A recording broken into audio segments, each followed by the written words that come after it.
Three, two, one. 1-2 months for coming the results. And hello everyone, and welcome back to my YouTube channel. My name is Pragati Singh, and I have qualified UGC NET JRF in the subject management and UGC NET in the subject human resource management. So today's video will be helpful for all the candidates who want to take admission in the PhD program of the top institutes and the universities, and it will be helpful for the students of all the subjects. So recently I have given my very first interview, PhD interview at IIT Delhi, and I have been selected there.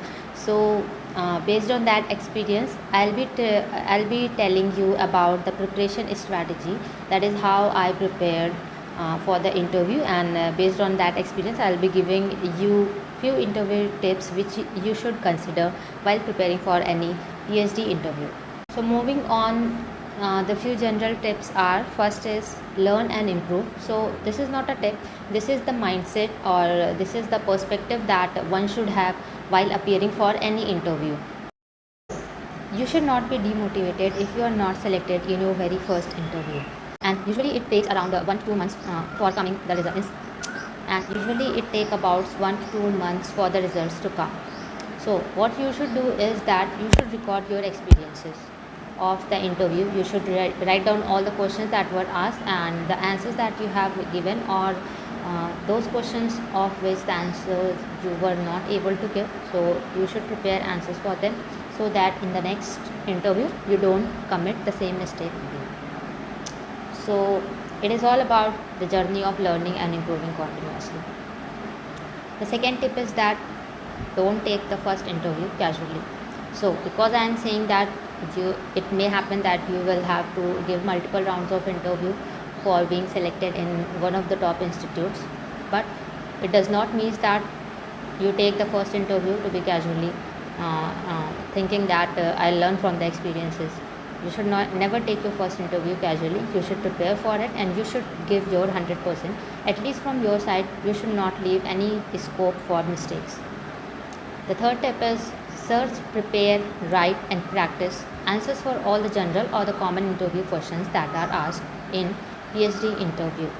So all the 4 points: search for the possible questions, then prepare a list of all the questions, write the answers for them, and then practice the answers which you will be giving at the interview. So for your ease, I have attached a list of questions, list of the possible common questions that are usually asked in PhD interviews in the upcoming slide. Then the fourth tip is that you can try to take the interview in your direction. Now, how is this possible? Yes, you can try, and you can try to take the interview in your direction. Like, you can introduce some interesting things about yourself in the introduction itself, or you could introduce some concepts or words in the topic itself. Like during my interview, I was not asked to give introduction, but they asked me to tell what is the topic. So I have used the word serial mediation as the topic, and the next question came from the very same concept. So like this, you could also drive the interview in your direction. The next tip is that you should have organized notes about the topic and the possible questions. So you should keep jotting down the important points that are important for your research, and you should have organized notes about the topic. Then you must prepare an Excel sheet where you can record all the research papers and their objectives and the relevant findings that are important for your research proposal. You can record those findings in that particular Excel sheet. So I'll recommend you to prepare that Excel sheet also. Then this step is usually useful when you are preparing for your research proposal, and it basically keeps it helps in summarizing all the things that you have studied up till now. Then the next thing that you can do is you can highlight the research paper that are important for you, and you can highlight the basic text about the research methodologies, the theories that have been used. So those things you can highlight in the research paper. Then The next tip I will give is that you should have a prepared one or more topic apart from your research interest, because if your research interest is too common, then the professor, they may ask you to pick another topic from which they may ask questions from you. So you should be having just the basic knowledge of the other topics also. It is not necessary that you have the knowledge in the what research is going on in that particular topic, but you should be having basic knowledge in the other topics also. So this is a screenshot of the Excel sheet that I used to record the various important things about the research paper. So I have also attached few general interview questions that are usually asked. So you should write down these questions and prepare the possible answers that you will give if you are asked the same questions. The first question is introduction. So the introduction should be concise, and you must not lengthen it by telling about your family background and your hobbies, etc. But the introduction should mention passion for research, and it should contain something interesting from which the next question could come. Then you should remember all your academic history. Then the next question can be why PhD, or what is the motivation behind PhD, or why you want to do PhD and why not teaching. Then the next question can be why that particular institute only. Then they can ask that why are you the right candidate for PhD. So you must be knowing about the strengths and weaknesses, and remember that those strength should complement the research. Then if you are asked about the weakness, so along with telling the weakness, you should also tell them that how you are improving upon your weaknesses. You could be asked that what is your plan after PhD. Then they can ask that why HRM or marketing or finance, whatever your specific area is. Then what will be your contribution to the institute, and what difficulties do you expect to encounter during this project. So you must be prepared with a sample answers for all these questions beforehand. This slide is basically for clarifying some doubt of the students, as I got few messages on Telegram, and the students asked that if I have got any paper published, or if I had any experience in the research or teaching. So this particular slide is for clarifying that particular thing, that no, I don't have any research paper published, and neither do I have any experience of corporate or research or teaching. I am an MBA pass out of June 2022, and I am a fresher.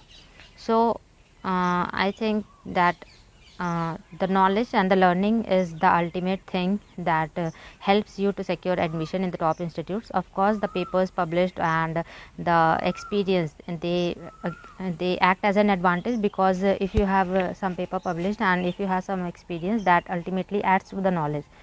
So the main thing is knowledge and the learning and the passion that you have for the research, and these are enough for securing admission in the top institutes. So the next slide is about interview tips which are specifically related to research. The very first thing you should keep in mind is that you should have a detailed research proposal. Many institutes ask only for PPTs, and many ask only for abstract, but you should be having a detailed research proposal, because in making a detailed research proposal, you get to know about in depth the area of your study, and when you prepare a detailed research proposal, then you can easily answer all the points that are below this point. The second thing is that you must be knowing your variables, that what is the independent and the dependent variable of your study. Apart from the independent and the dependent variable, you must also introduce some mediating, some moderating or confounding or control variables also in the study, because this shows the seriousness and the depth of the study that you have conducted.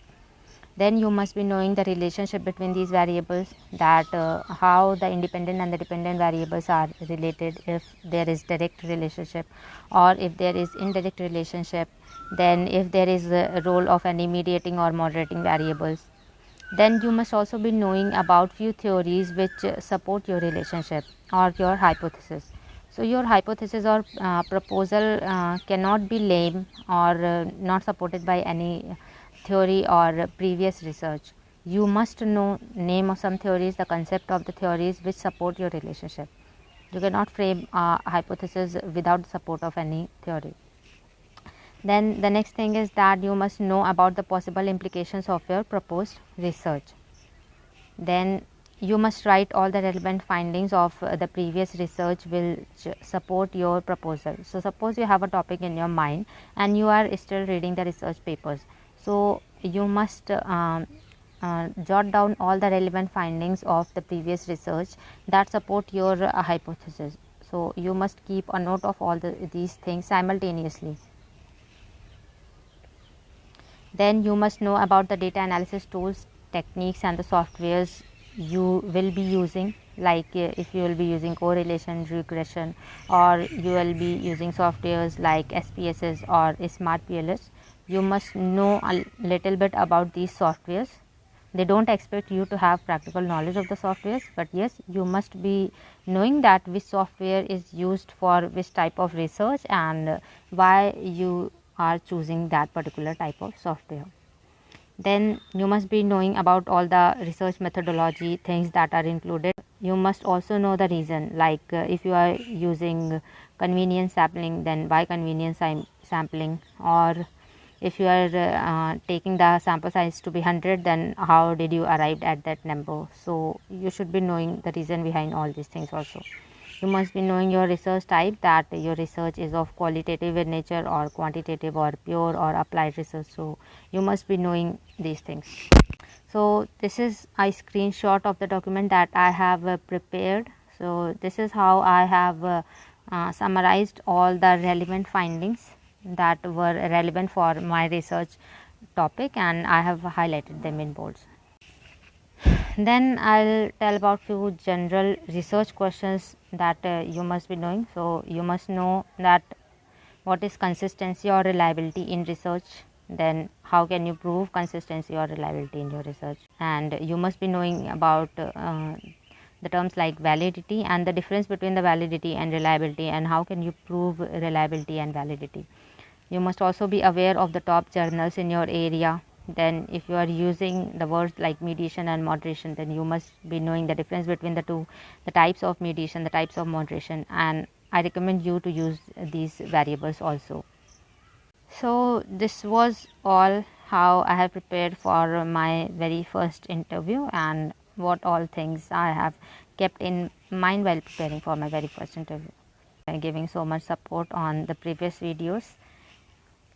Meet you in the next video. Till then, keep growing and keep exploring. Bye bye. Thank you.